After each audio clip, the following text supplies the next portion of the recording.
घरा चढ़ के मारब बरियारी रे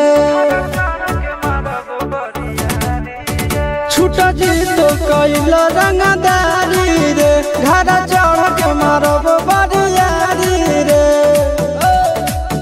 तोरा बाप के न तोरा दादा के चिन्हबहु बेटा सब गोली मारबौ त एगो गिनबौ तोरा बाप के न तोरा दादा के चिन्हबहु बेटा सब गोली मारबौ त एगो गिनबौ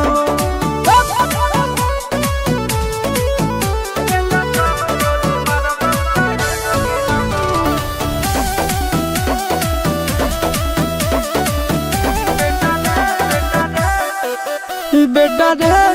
काटा से ठोक देबौ चिमनी के भाठा में झोंक देबौ देखबौ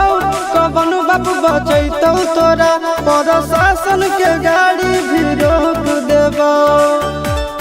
बेटा जी सुनो बेटा रे काटा से ठोक देबौ चिमनी के भाठा में झोंक देबौ देखबौ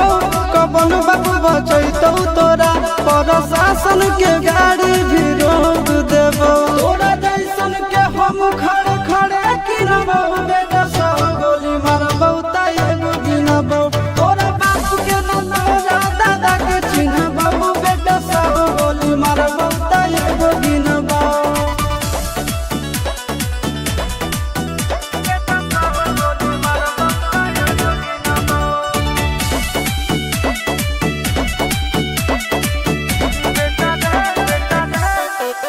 बेटा रे दौड़ा के बाजार में मारबौ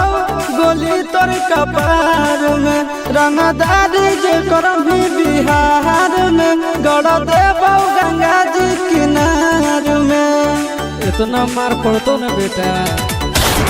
बेटा रे दौड़ा के बाजार में मारबौ गोली तोर कपार में रंगदारी जे करभी बिहार में गड़ देबौ गंगा जी किनार में कहो चिंटू आशीष के कारण सुनबौ बेटा सब गोली मारबौ त एगो गिनबौ तोरा बाप के न तोरा दादा के चिन्हबौ बेटा सब गोली मारबौ त एगो गिनबौ मारत मारत पिछुआरा लाल कर दे बेटा ध्यान से बाप इधर है।